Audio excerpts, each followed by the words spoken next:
On PM Express tonight, an assessment of the first term of the Akufo-Addo-led government. You know, it's been characterized with a number of issues. What we'll be doing tonight is also to find out what is at stake as he begins his second term of office. And I'm going to be running through some of the key events and key issues that were raised in his first term of office. So, yes, of course, he's taking his second term, and there are a number of expectations for him. And let's look at what the issues are, the issues that characterized his first term in office. I start with a bloated government, because the president was accused of running an elephant-sized government with 110 ministers and later added regional ministers. The number by far, they say, is the highest number of ministerial appointments made by any Ghanaian president. And it included 3 deputies for ministries, including the finance ministries, information, the local ministry, government and rural development, as well as the energy ministry. There were concerns this will put pressure on the limited public purse. Now, we move on to another major issue that came up, $2.5 billion bond saga, in which the finance minister in April 2017 issued, and as a bond, the minority in parliament then called for a probe into the bond for lack of transparency, and it said it has a tendency of affecting the welfare of Ghanaians and a possible conflict of interest involving the Minister of Finance. Now, the finance minister himself said the process in securing the bond was transparent, and he still went on to defend that bond. Then we were hit by the Boss-contaminated fuel scandal. The bulk oil storage and transportation bust was in the news to have sold 5 million liters of contaminated fuel to an unlicensed company, and which is alleged to have caused Ghana to lose 7 million Ghana cedis in revenue. The Minister of Energy, Boakye Jako, then came out to say the BNI had cleared Boss of any wrongdoing. Again, the minority described it as a cover-up. You remember the Kelny GVG scandal and the Communication Ministry in December 2017. It was led by the minister herself, Eslo Akufo, who awarded Kelny GVG company a controversial contract of $89.4 million to monitor and track revenues by the telcos in Ghana. What was this for? The contract generated a lot of controversies among many Ghanaians. The minority, again in parliament, described it as unnecessary and a waste of taxpayers' money.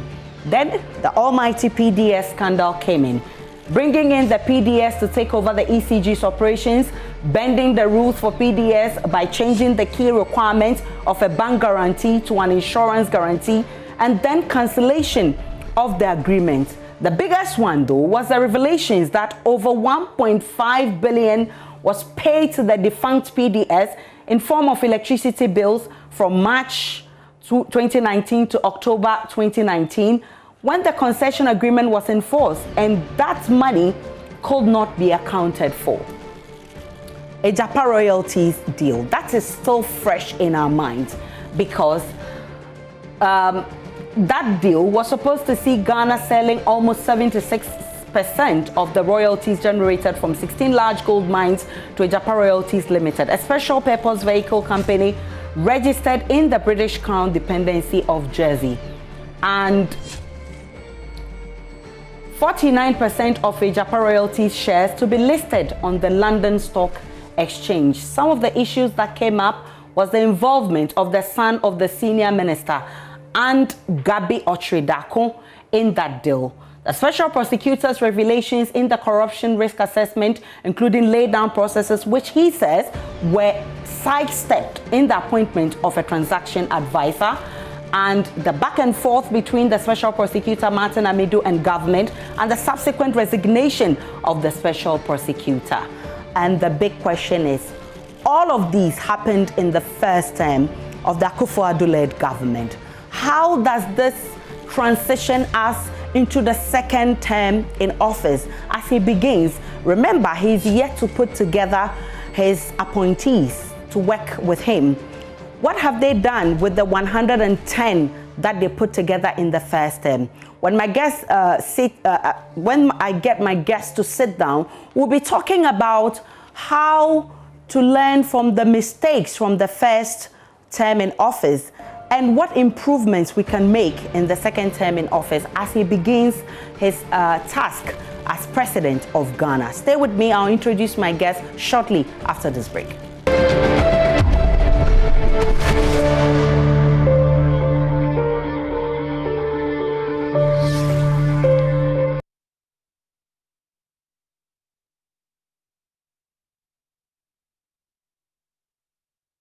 Welcome back to PM Express. We are doing an assessment of the first term of the Akufo-Addo-led government and forging ahead as he begins his second term in office. I've been joined by my guest in the studio, Dr. Kojo Pumpuni Asante, is Director of Advocacy and Policy Engagement at CDD Ghana. Edem Senanu is Management and Development Consultant and co-chair of the Citizens Movement Against Corruption. Good to see you, gentlemen. Good evening. And Dr. Lord Mensah is Senior Lecturer at the University of Ghana Business School. He joins us via Zoom. I'm grateful that you joined us, Doc. Let me begin with you, Dr. Kojo Asante. The first term ended with COVID-19 in 2020. And of course, so we've heard stuff like everything has become abnormal, and so we couldn't hit our target of the year for the year. It's acceptable, but generally, how would you rate the first term of the Akufo-Addo-led government? Well, thank you, and good evening to your viewers. I think the Akufo-Addo-led government entered into office with a huge endowment. The wind of change, swept the country. For a while, this was probably the first time in a long while that a winning candidate was basically amassed almost a 1 million votes difference between them and the second candidate. And then that also reflected in Parliament. So this was a huge endowment politically. This sort of, almost like a full endorsement for you to advance your objectives through the campaigns that were organized. And one of the strong, I think, agenda was around governance.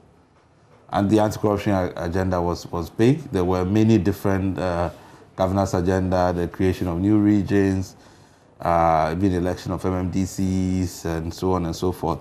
So there was a people thought that the agenda was too big to implement. One district, one factory, 1 million, one constituency, all of that. But irrespective of that, I think there was a lot of goodwill. Almost every sector of society mobilized strongly to support the regime to deliver, its agenda.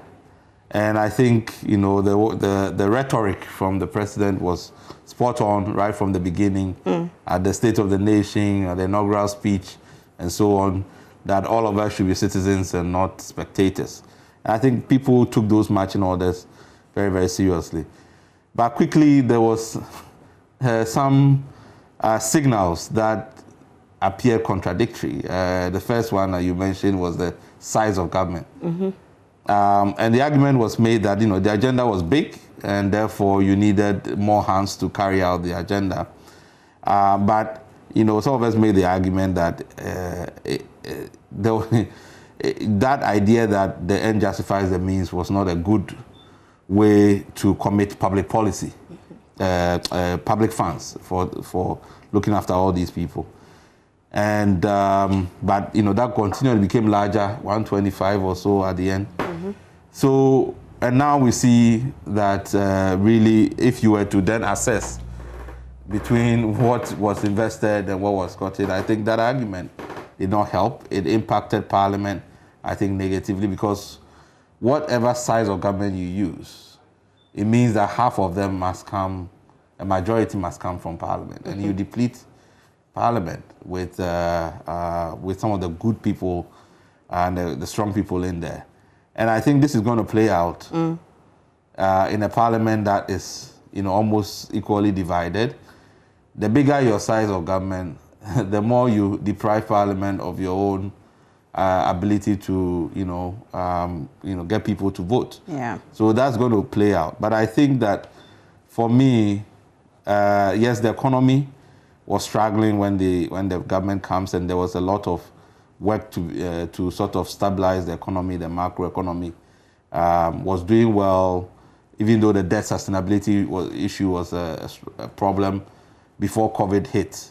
Yeah. But the governance agenda, I think, up until that time, was really struggling in many, many ways, in spite of the passage of the right to information and so on. There were just too many inconsistencies in terms of what, how the government wanted to pursue issues around corruption and so on and so forth. So COVID obviously changed the dynamics, and now we are in a different kind of space where you have to govern in a much more weaker economy, even though some of the signs are good, but it's going to take a while to recover. So how is the government going to pursue this 10 billion Obatampa agenda with our debt sustainability issues? Where are we going to find the money to finance all these things? And I have to say this. So far, after the election, I've listened to the president a couple of times. And it seems that the governance agenda that was his strongest, issue in 2016 seemed to have disappeared from the discussion. And I'm wondering why. Because I cannot see how you can successfully pursue any economic governance agenda without the overall good governance agenda. Whether you are talking about value for money, to save money so that you can still continue to finance free SHS and now free TVET. You can't talk about not tackling public corruption when you need money to either continue free electricity or free whatever. So I think that, and then we haven't talked about vigilantism, we're not talking about going back to local government reform. I'm still waiting to hear that. I'm hoping maybe when there will be another opportunity for the president, State of the Nation, right? And maybe we'll hear more about that, or the budget. Yep. We'll hear more about that. But I was really worried that the governance story, the governance narrative, was lost in a lot of the president's speeches. But I think that whatever the agenda is for the second term, it cannot be done without going back to those basics. Because those are the basics that would ensure that those plans are not crippled before they develop into or emerge into something more fruitful.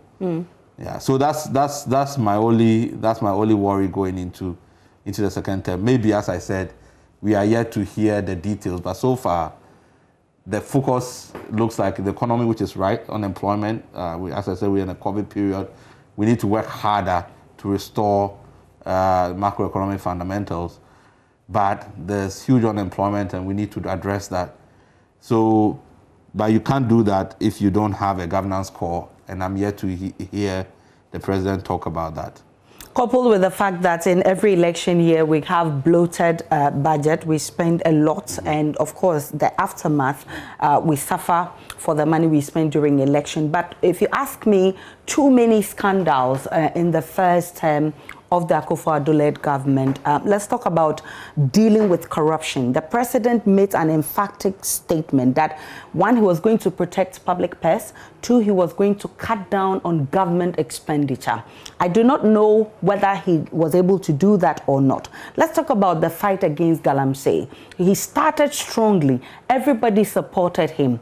But in the end, I don't know whether we've actually achieved our goal, getting the illegal miners to stop I mean, we all know how this whole thing has panned out. For you, how would you assess the first term of the Akufo-Addo-led government, a president that actually promised that I'm going to fight corruption? Well, it's been a mixed bag. And at the end of the day, I think that in general, the expectations of Ghanaians were not met. As a champion of human rights, civil liberties, good governance, anti-corruption, there were many areas where we expected a lot of significant change. Riding on the back of appointing a special prosecutor, very novel actions. But as we went on, the enthusiasm to execute and follow through on the steps that had been taken initially seemed to have been lost. The collaboration that would be expected between the presidency and other key stakeholders to deliver on some of these promises seemed to be lacking. And unfortunately, it looked like we had a small group, or I don't want to call them a caucus or what, who the president seemed to be depending on much more. I don't think that, in one sense, they were informing the president as adequately as possible to make sure that the various interventions that he was interested in were delivering the result. And I think that, unfortunately, that's part of the disconnect we see over time when presidents are appointed. You might have a very good president, but if the governance architecture, including the chief of staff, the way they monitor the ministers to deliver on their mandates. And this one had a monitoring and evaluation ministry. You can imagine, but the traction never seemed to have gotten in place so that you could say that Minister A, these are the indicators over each quarter, this is what we're expecting. And therefore, when this result was not generated, we either kicked you out, which is the best way to go, or we made sure that we pointed it out to you in a manner that shows that we have a president who is bent on achieving these targets.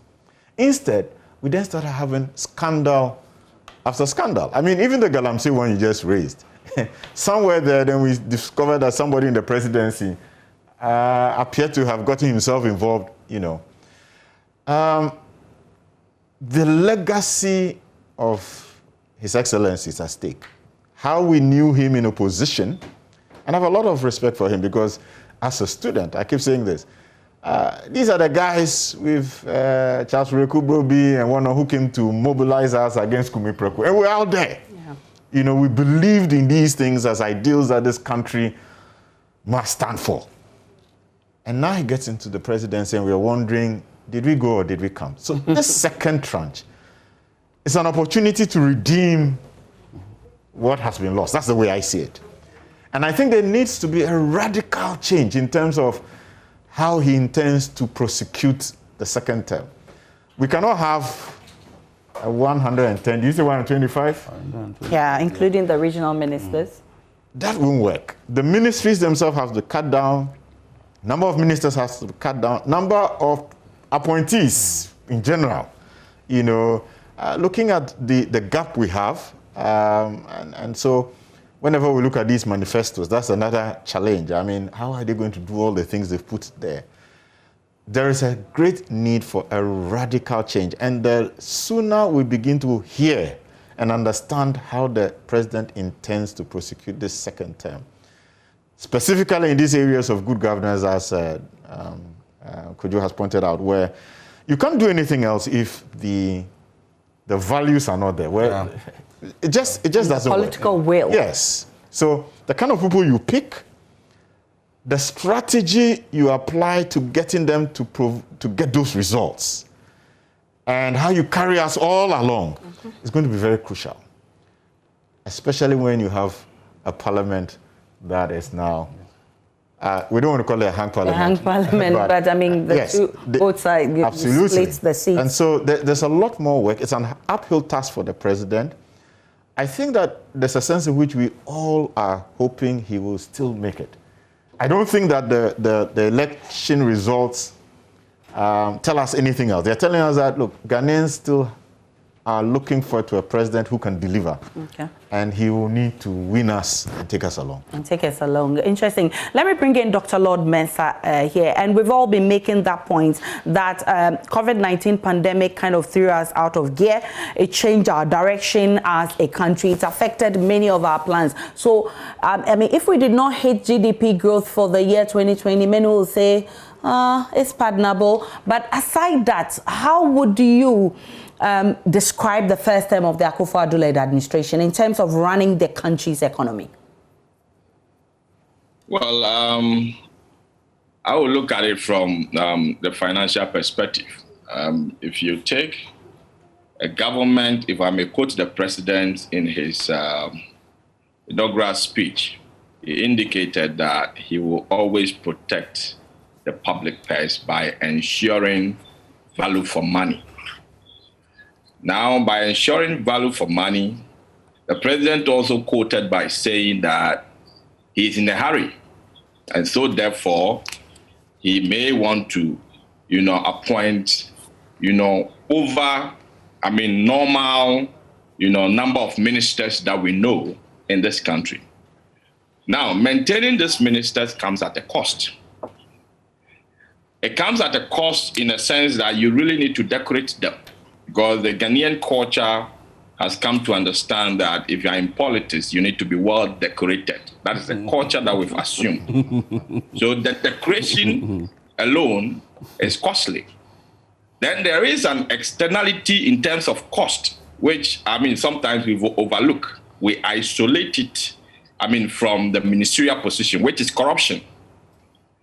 The number of corruptions that will go on in your ministry, added on to the cost that we use in decorating you as a minister, trust me, at the end of your term, which is the 4 years that is gone, we need to marry it with the benefit that we got from the ministry.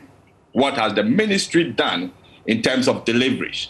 If you marry these two, clearly, you will realize that most of the ministers were performing below, value for money. If you marry the two, you'll realize that effectively, chunk of the ministers did not perform. Now, let's take corruption. Between 2018 and 2019, there were, about 6 different acts that were passed, in Parliament to fight corruption. Now, I can name all these, number of, act.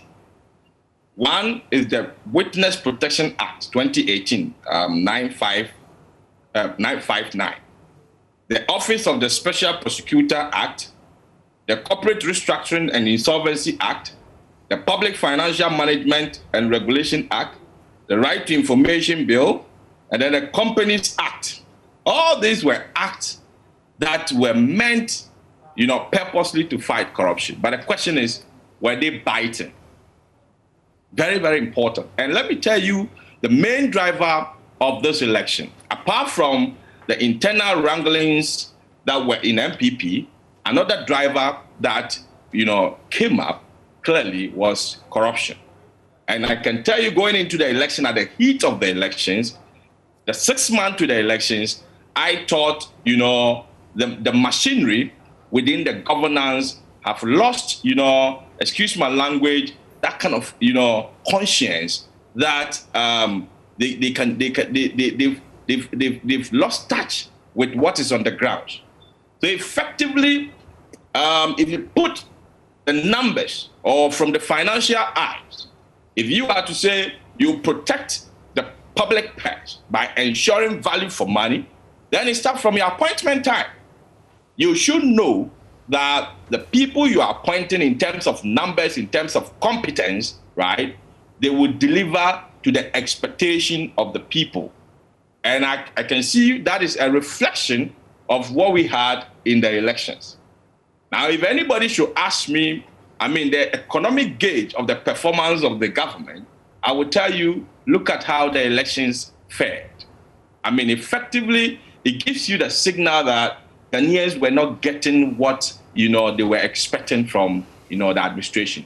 So going forward, for me, I would tell you that, hey, look, if you want to ensure value for money, you have to take two parameters into perspective. One is the number of ministers you appoint, because they are going to drive the line ministries.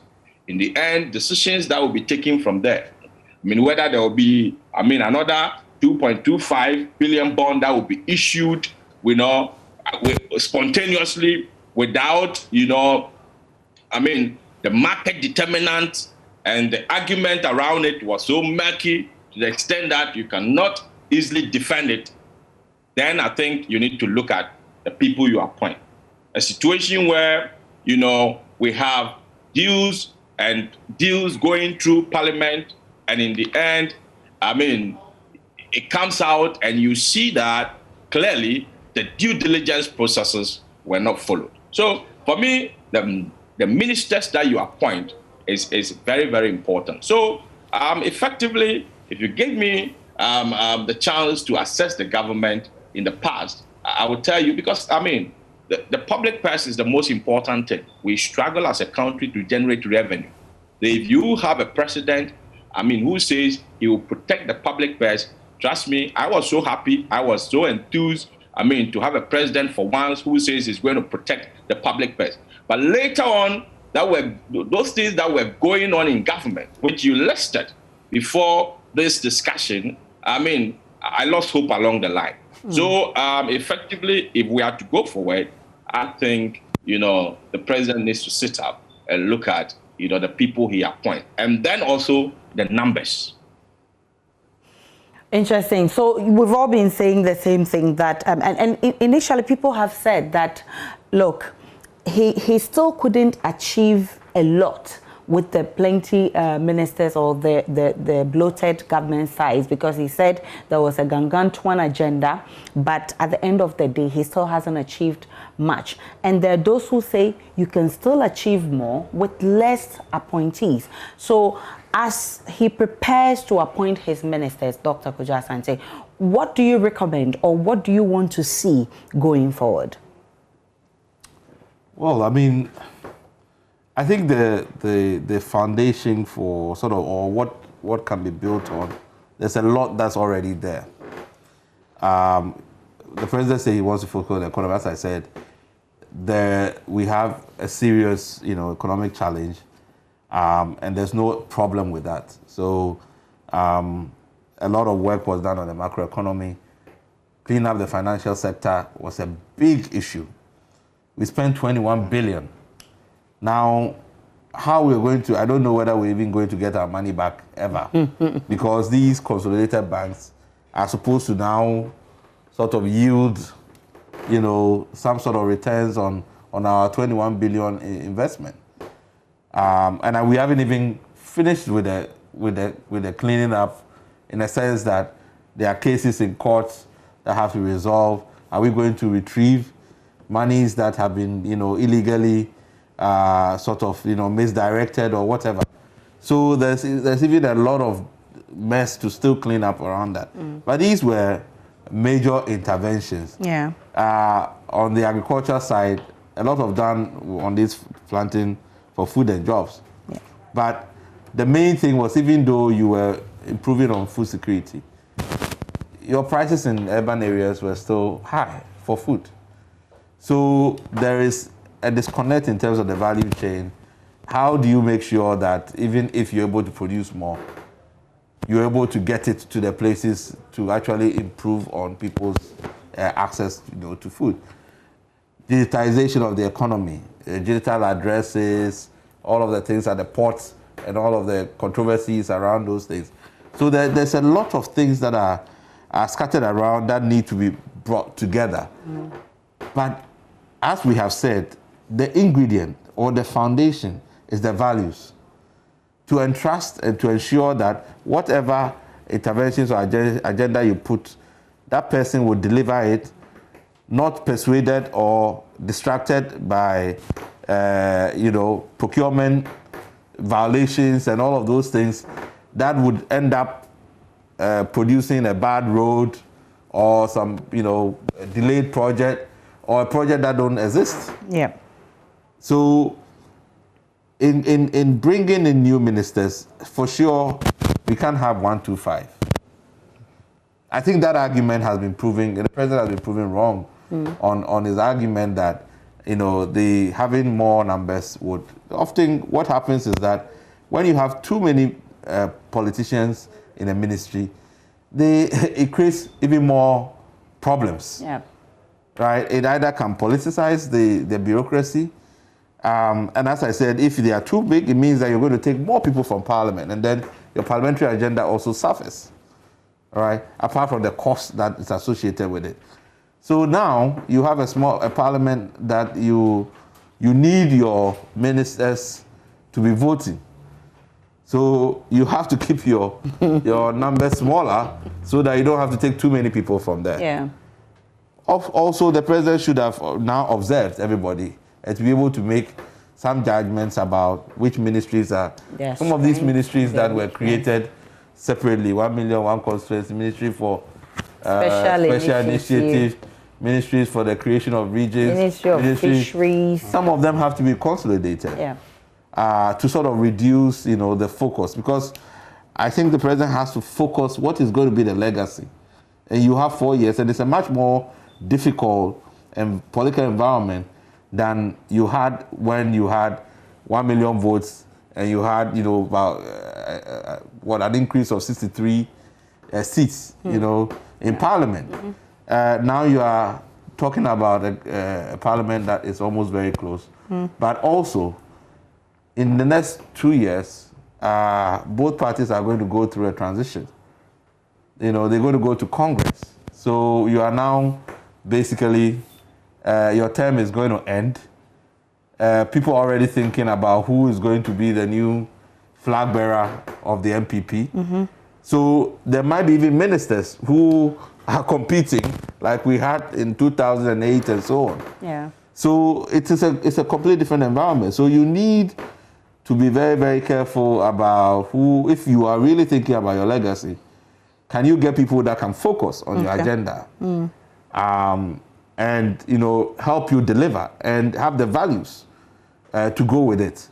So that's going to be, I think, key going forward. And I hope that, the president would have reflected on some of the decisions and come to that understanding that, the value system that will govern his second term should really be out there. The public should see that there's, as Sinano will say, a drastic change, from some of the things that we have seen in the past. Some of the issues are still unresolved, and I feel they have to be resolved. Some of the cases, are still pending. Yeah.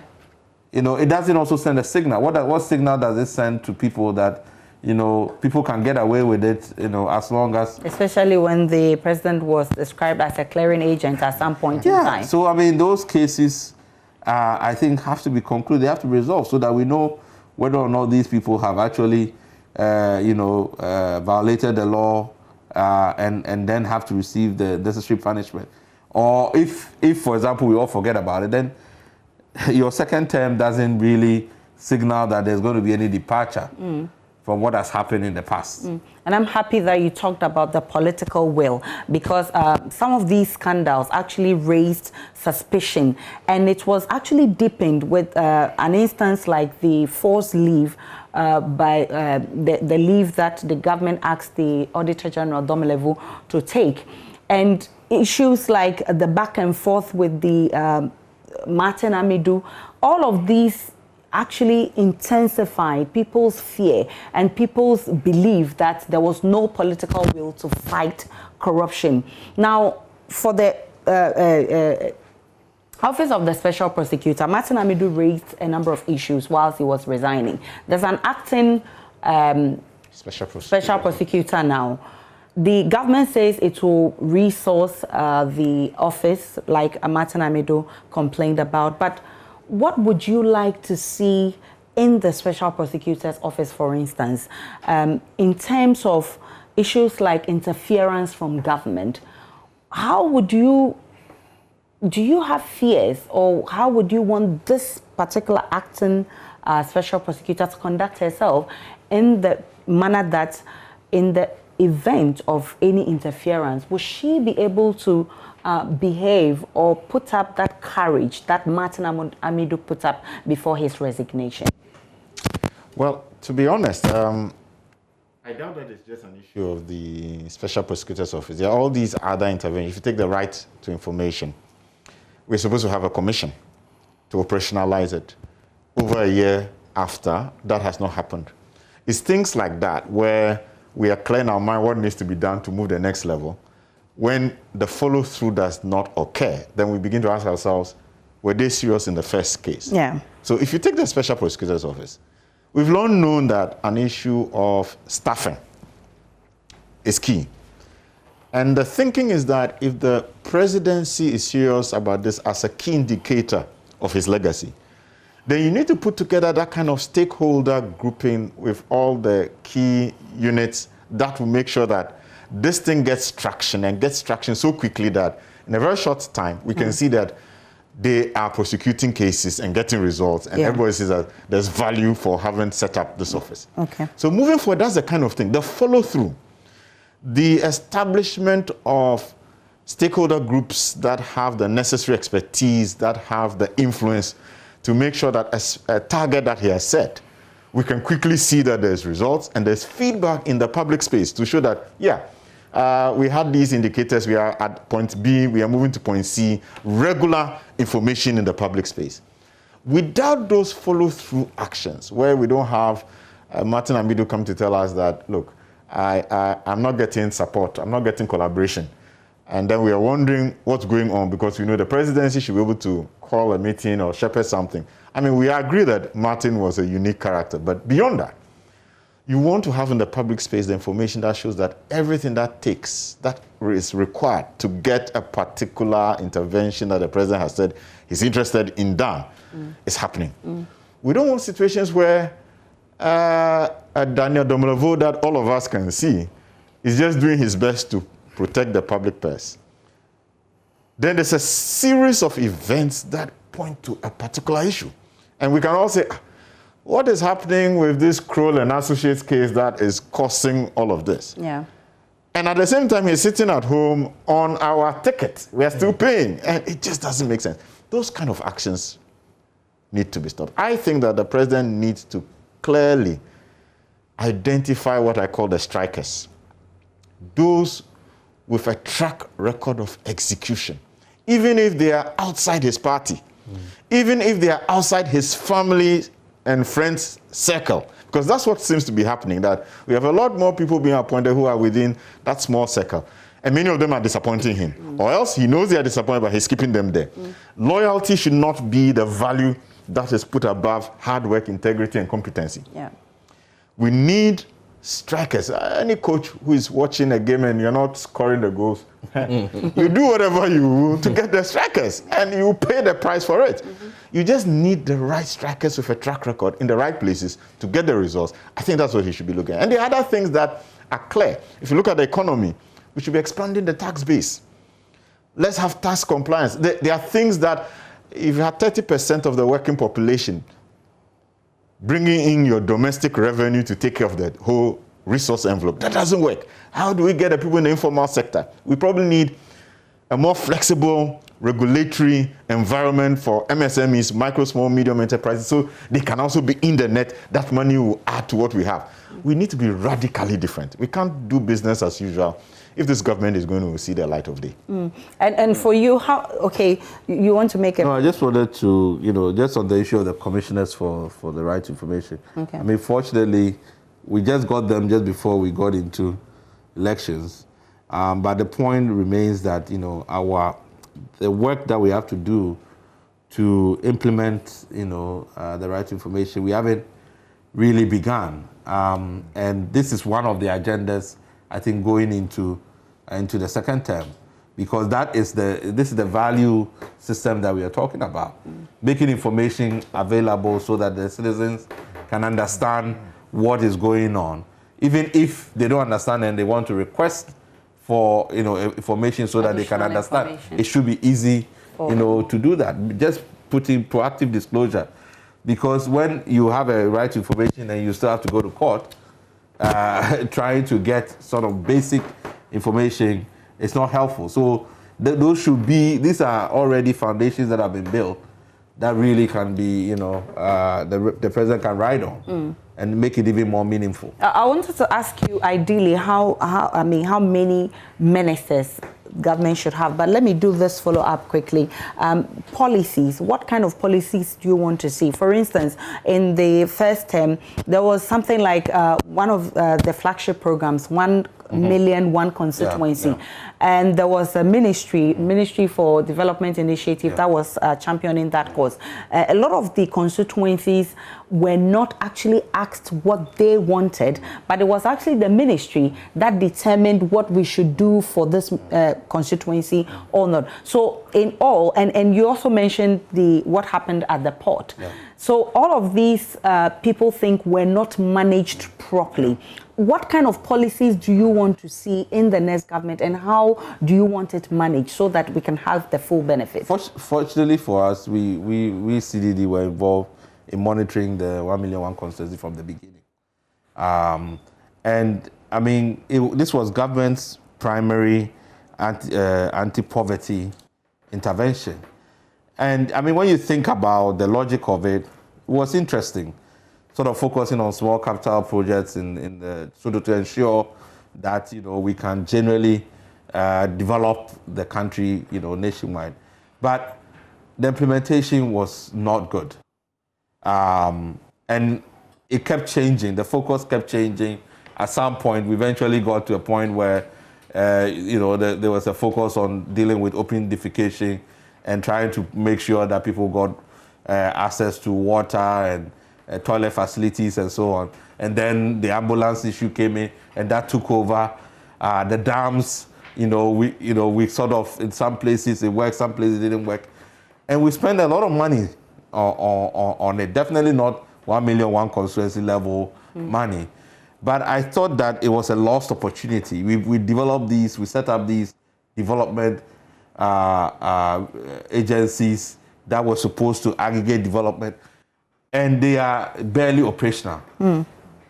We didn't really learn from SADA. We didn't, So I thought it was a really lost opportunity because if you look at the trends now, the development trends now, poverty in absolute terms is increasing. Inequality is also increasing. So if you were to measure this as maybe it's too early, you would feel that, that intervention has not really delivered what you need to deliver. So the question is that the kind of policy that should continue? I think you need a complete rethink about the 1 million one constituency. I think the one district, one factory is good in terms of the industrialization. Even in the NDC manifesto, there's sort of a version of the one district, one factory. The question though is, how are you going to utilize comparative advantage? How are you going to make sure that, you can get some net employment benefits from these factories and things that are being developed? Because if at the end it doesn't impact on our unemployment situation, then, really we haven't done what we need. If it doesn't industrialize, doesn't help industrialize the economy, it becomes difficult to pinpoint. So, and we need some targets. Okay. How soon is that going to happen? So there's a lot of these inputs that you're asking yourself, how are we going to measure the outcome? Should we wait for another 4 years, for instance, to be able to measure it? Digitization, I like the digitization because if you look at what mobile interoperability has done, it's changed, the way we do commerce now, right? So there's a lot we can do around these things. But the core is going to be unemployment and how we can systematically deal with the issue of unemployment. People have banded around all kinds of numbers for jobs, including from the planting for foods and drugs and all of those things. But it's not tackling, is NAPCO going to be the solution? So those are still, so if you ask me, 2016 to now, have the issues changed? They haven't really changed. It's the same issues. The question, the only addition is COVID. And COVID makes it harder to even work, on these issues. So those are going to, it's still going to be COVID, it's still going to be economy, but you cannot forget the governance, because for me, the governance is the glue. And that is what you normally have control over.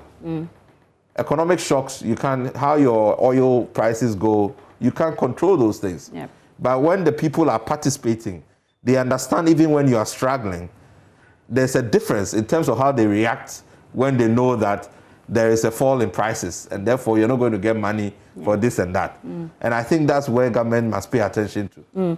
When I returned from this break, this year government declared 2020 as year of roads. Have we seen that? What impact does such infrastructure have on the economy? Again, the president says planting for food has made food cheap on our markets. It does appear that some foodstuffs are actually expensive, and something like egg is very expensive now. We'll be looking at what all of these, the impact all of these have on the economy, and what kind of path we should be charting as far as our economy is concerned going forward. Stay with me.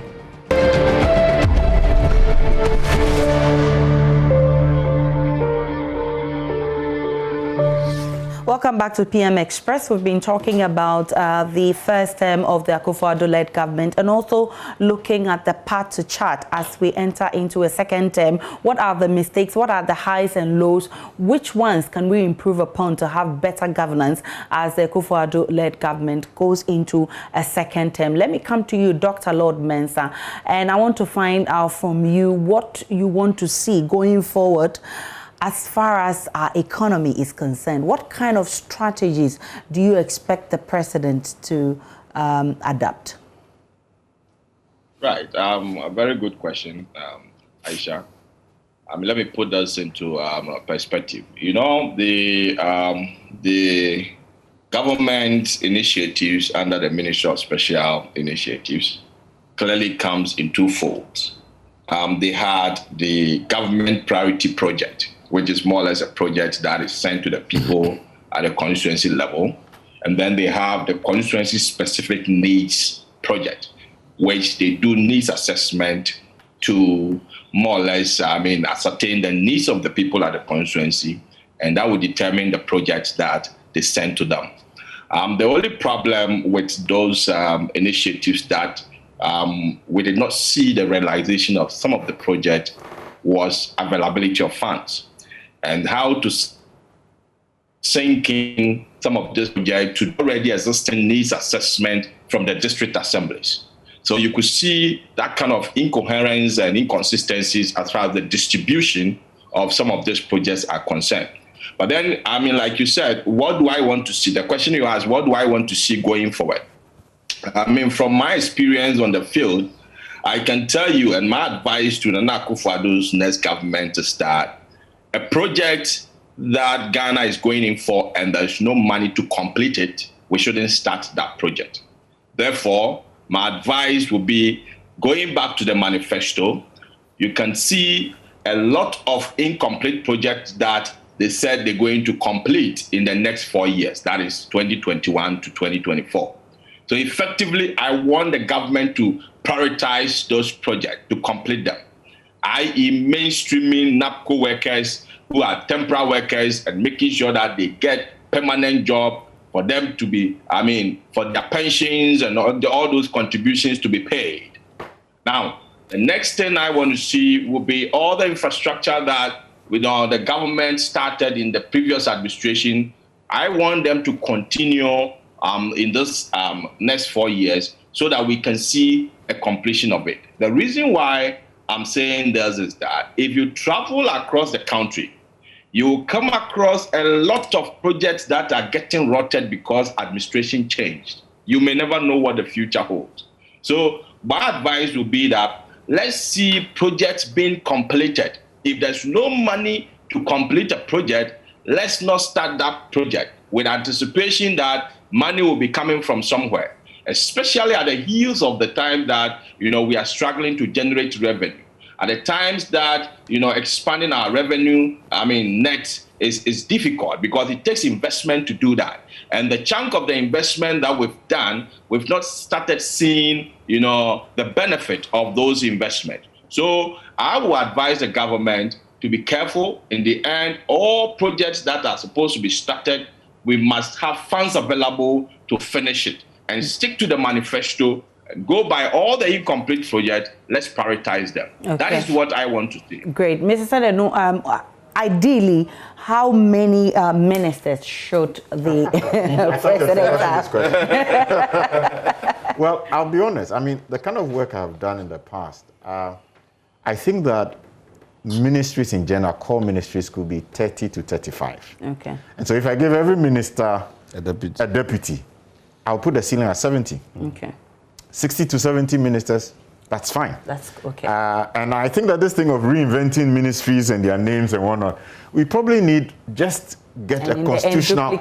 Yeah, let's get our constitution revamped and change some of these things where we come and we just create new things that don't help us. If you want to ask me about moving ahead, there are 3 things I would like to mention. Let's focus on the youth. Okay, briefly. Youth policy, regulatory framework that provides incentives, tax breaks, and startup funding for youth, because we need to get a demographic dividends from them. Okay. Value addition and industrialization, I think it's important. Okay. That way, we are getting more resources in, we are making more income.